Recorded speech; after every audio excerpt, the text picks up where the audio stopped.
Assalamualaikum warahmatullahi wabarakatuh. Selamat siang dan salam sejahtera bagi kita sekalian. Shalom, Om Swastiastu, Namo Buddhaya, salam kebajikan. Yang saya hormati rekan-rekan tim sus hadir lengkap. Yang saya hormati rekan-rekan media yang sudah hadir, terima kasih atas kehadirannya. Rekan-rekan sekalian, atas izin Bapak Kapolri selalu menekankan kepada tim sus bahwa untuk mengungkap kasus pembunuhan berencana terhadap almarhum Brigadir J, ungkap seterang-terangnya. Kemudian beliau menambahkan, kedepankan scientific crime investigation. Itulah yang dikerjakan.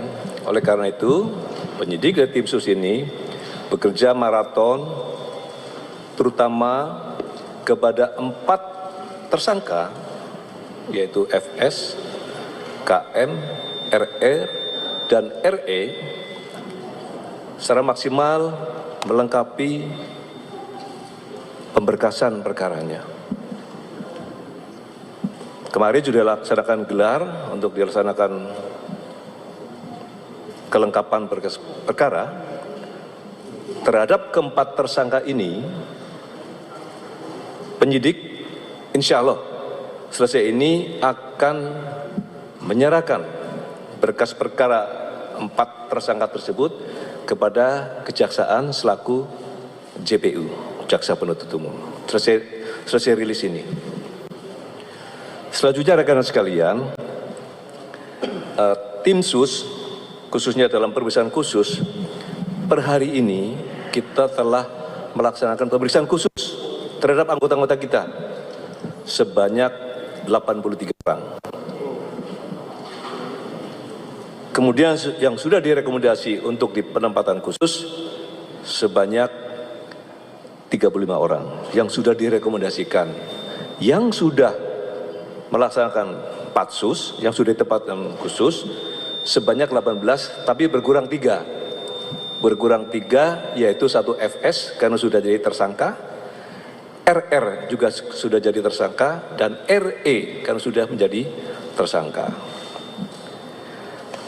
Kemudian rekan-rekan sekalian, dari personil yang sudah dipatsuskan ini ada 15 orang, penyidik melakukan pemeriksaan mendalam, maka terdapat 6 orang dari hasil pemeriksaan yang patut diduga melakukan tindak pidana, yaitu obstruction of justice, menghalangi penyidikan. Oleh karena itu, dalam waktu dekat, saya ulangi namanya, tentu 1 FS, kedua BJP HK, yang ketiga KPP ANP, yang keempat AKBP AR, yang kelima Kompol BW, dan yang keenam Kompol CP. Kalau untuk FS tentu sudah. Nah, yang kelima yang sudah dipatsuskan ini, dalam waktu dekat juga akan kita limpahkan ke penyidik. Nanti secara teknis saya kira penyidik akan menjelaskan prasangka pasalnya, saya kira nanti teknisnya. Oleh karena itu nanti akan dilakukan ditingkatkan penyidikan lebih lanjut, nanti akan dijelaskan oleh Bareskrim. Rekan-rekan sekalian, penyidik juga telah melaksanakan pemeriksaan mendalam dengan scientific crime investigasi, termasuk dengan alat bukti yang ada, dan sudah dilakukan gelar perkara, maka penyidik telah menetapkan saudari PC sebagai tersangka. Nah, nanti untuk prasangka pasalnya nanti dari penyidik yang akan menjelaskan. Selanjutnya rekan-rekan sekalian, penyidik juga akan terus melakukan gabungan. Kemudian rekan-rekan juga mendengar ada 2 laporan polisi yang sudah dihentikan oleh Bareskrim. Maka sudah menjadi tanggung jawab tim sus gabungan yang terdiri dari Itwasum, Kabareskrim, dan Propam akan melaksanakan audit investigasi terhadap 2 laporan polisi yang diterbitkan oleh Polres Jakarta Selatan. Ini sedang berjalan. Nah, tentu hasilnya nanti berikutnya. Tapi intinya dengan telah dihentikan dua LP tersebut, kita akan lakukan pendalaman melalui audit investigasi. Inilah poin-poin yang dapat saya sampaikan. Tentunya ke depan tim sus terus akan melakukan pemeriksaan terhadap anggota-anggota yang memang waktu diduga terlibat dalam kasus pembunuhan berencana terhadap almarhum Brigadir J. Kami dari tim sus dan Bapak Kapolri menyampaikan ucapan terima kasih kepada tentunya Komnas HAM dan Kompolnas yang memang terus melakukan pengawalan dan pengawasan dalam proses penanganan kasus ini. Kami juga mengucap terima kasih pada rekan media dan masyarakat Indonesia yang memberikan support dan dukungan kepada kita sekalian, sehingga kita bisa mempermudah pengungkapannya secara terang benderang dan transparan. Saya kira itu poin-poin dari saya, selebihnya nanti dari Pak Reskrim akan menjelaskan. Sekian, terima kasih. Assalamualaikum warahmatullahi wabarakatuh.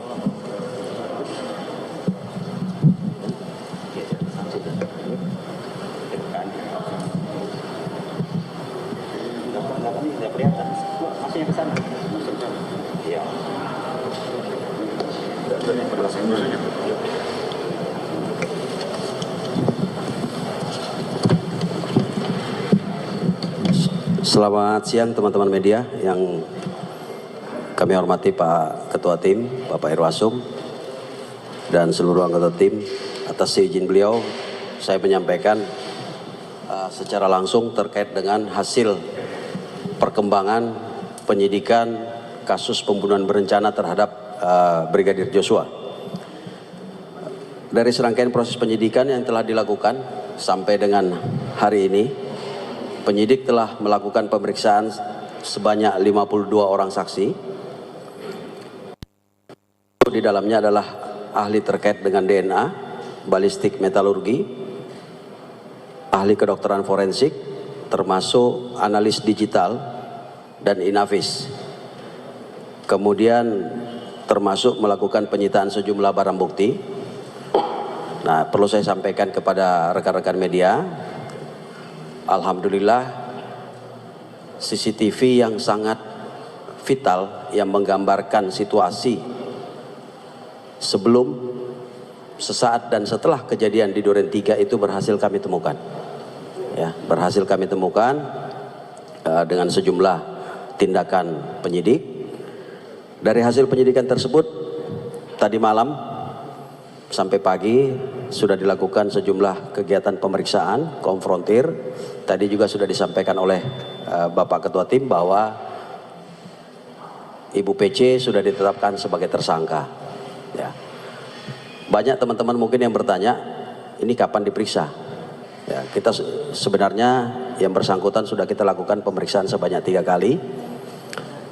Seyogyanya juga kemarin harusnya yang bersangkutan kita periksa, tetapi kemudian muncul surat sakit dari kedokteran, dari dokter yang bersangkutan, dan meminta untuk istirahat selama 7 hari. Tanpa kehadiran yang bersangkutan, kemudian penyidik melakukan gelar perkara, dan berdasarkan 2 alat bukti, yang pertama adalah keterangan saksi, kemudian bukti elektronik berupa CCTV, baik yang ada di Saguling, di lokasi Saguling maupun yang ada di dekat TKP, ya, yang selama ini menjadi pertanyaan publik yang diperoleh dari DVR Pos Satpam. Inilah yang menjadi bagian daripada circumstantial evidence atau barang bukti tidak langsung yang menjadi petunjuk bahwa PC ada di lokasi sejak di Saguling sampai dengan di Duren 3, bukan kegiatan-kegiatan yang menjadi bagian daripada perencanaan pembunuhan terhadap Brigadir Joshua. Selanjutnya juga pada kesempatan hari ini kami sampaikan kepada rekan-rekan media bahwa 4 berkas perkara tersangka sebelumnya, yaitu Saudara FS, Saudara RR, Saudara RE, dan Saudara KM, hari ini akan kita laksanakan pelimpahan ke kejaksaan atau tahap 1 untuk kemudian nanti akan dipelajari oleh teman-teman jaksa penuntut umum. Saya kira demikian yang bisa saya sampaikan. Demikian Pak Irwasum. Asep, ya? Pak Asep. Baik, kami mohon Direktur Cyber untuk bisa menjelaskan singkat tentang ke-6 personil yang melakukan tindakan obstruction of justice yang menghalangi penyidikan. Saya persilakan. Bapak Irwasum, yang terhormat Pak Irwasum, Pak Kabak Interkam, Pak Kabar Resim, dan seluruh hadirin sekalian, yang saya hormati rekan wartawan, sedikit saya akan menjelaskan tentang perkara yang berkaitan dengan masa DVR. Dalam perkara menghilangkan, memindahkan, serta mentransmisikan secara elektronik sehingga tidak bekerja sebagaimana mestinya. Sesuai laporan polisi nomor LPA 0446 Romawi 8 2022 di TV Cyber Baris Krimpori tanggal 9 Agustus 2002 telah dilakukan pemeriksaan sebanyak 16 orang saksi untuk saat ini. Mungkin nanti bisa berkembang. Dalam hal ini kita bagi menjadi 5 klaster. Yang pertama ada klaster warga komplek Aspol Duren 3. Kita sudah periksa 3 orang, yaitu saudara SN, saudara M, dan saudara AZ. Klaster yang kedua melakukan pergantian DVR CCTV. Kita sudah melakukan pemeriksaan sebagai saksi sebanyak 4 orang, yaitu saudara AF, AKP IW, AKBP AC, dan Kompol AR. Dan klaster yang 3 adalah melakukan pemindahan, transmisi, dan melakukan perusakan. Yaitu ada 3 orang sebagai dalam pemeriksaan. Yang pertama Kompol BW, Kompol CP, dan AKBP AR. Dan yang keempat, klaster keempat adalah yang menyuruh melakukan, baik itu memindahkan dan perbuatan lainnya, yaitu Irjen FS, BJP HK, dan juga KBP AN. Dan klaster yang kelima perlu saya sampaikan adalah ada 4 bisa. Yang pertama AKP DA, AKP RS, AKBP RRS, dan Bribka D.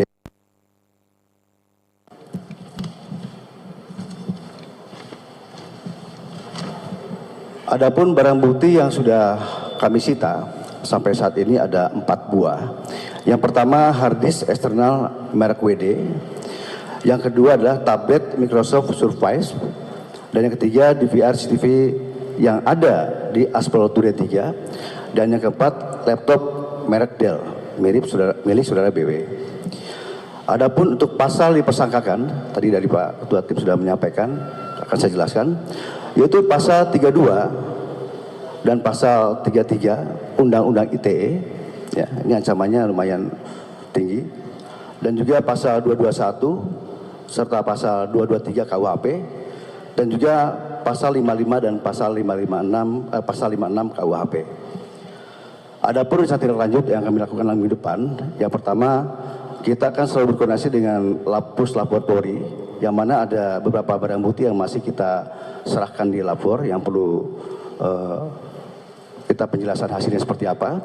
Dan juga kita akan berkoordinasi dengan Kejaksaan Agung, ya, JPU, berkaitan dengan masalah penanganan kasus selanjutnya. Dan selanjutnya kita akan melakukan gelar perkara untuk menentukan sesuai oleh Pak Ketua Tim bahwa sudah ada 5 bahkan bertambah. Nanti hasil gelar perkara akan kita sampaikan kembali. Demikian, mohon izin Pak Ketua Tim kami sampaikan. Terima kasih. Baik, terima kasih Direktur Cyber. Rekan-rekan media sekalian, saya kira itu yang dapat kami informasikan. Pak Didi, 3, Pak Umas dan menunjuk, silakan. 1, ladies first, ya silakan.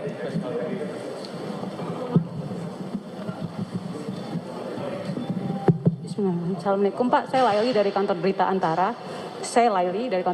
Pak, pertanyaan ada beberapa. Pertama untuk Pak Irwasum terkait Ferdi Sambo. Ferdi Sambo sesuai dengan Perpol 7 nomor 22 itu kan statusnya apakah sudah di PTDH kan atau bagaimana? Yang kedua tentang PC Pak. Ibu PC sudah ditetapkan sebagai tersangka. Dia akan ditahan atau tidak? Kalau ditahan apa pertimbangannya? Kalau tidak apa pertimbangannya? Mungkin itu dulu Pak. Terima kasih. Baik. Langsung saya dijawab ya. Baik. Tadi Pak Andi sudah menyampaikan turut serta. Pak Andi, pasal Ibu PC. Itu juga sama ya? Sama. Kami persangkakan terhadap saudari P pasal 30, surat ulangi pasal 340, surat 338, junto pasal 55, junto pasal 5.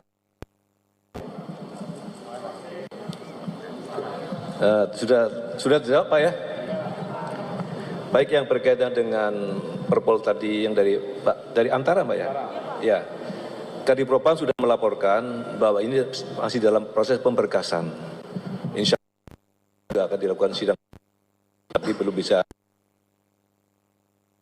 Paling tidak minggu berikutnya. Yang kedua, tadi Direktur Debidu menyampaikan, seyogyanya kemarin Ibu PC juga diperiksa. Tetapi karena ada surat sakit, maka di-hold, ditunda. Walaupun tetap dilakukan gelar perkara dan ditetapkan sebagai tersangka. Maka sambil berkoordinasi dengan dokter yang bersangkutan, nanti status akan ditetapkan berikutnya. Saya kira itu jawaban saya. Belum.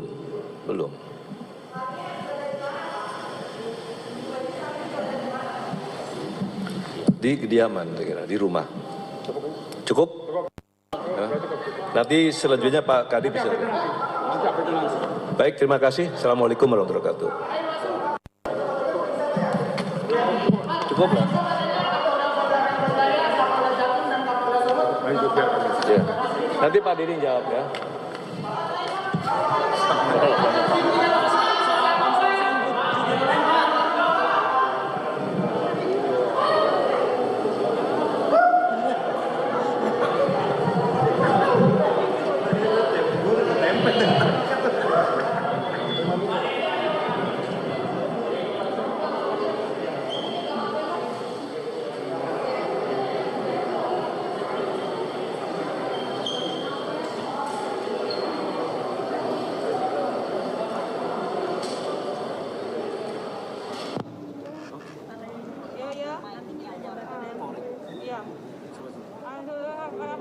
Polri. Iya.